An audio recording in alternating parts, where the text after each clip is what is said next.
So last weekend, my brother Mark invited a bunch of us over for brunch, proudly announcing he'd finally perfected the art of soft-boiled eggs. Now, Mark is not exactly known for his culinary prowess. His last attempt at homemade bread was essentially a brick with yeast, but this time, he was radiating the kind of confidence usually reserved for people who know what poaching means outside of National Geographic. The plan was simple: eggs, toast, and Mark's secret technique.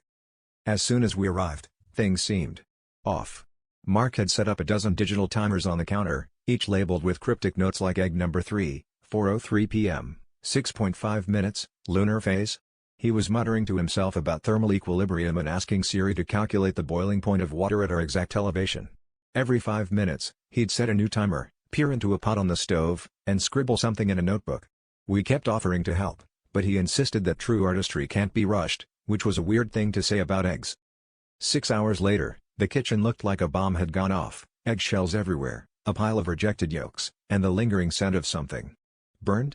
The timers were still going off at random intervals, the notebook was now just an angry scrawl of crossed-out times and sad faces, and Mark was sweating like he'd just run a marathon in a sauna.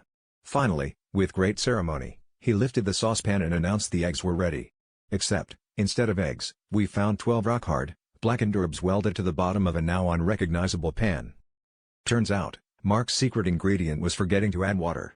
So if you ever want to taste his signature dish, you'll have to ask for it by its new name, eggs a la carte, because after that, you'll need to buy a new pan.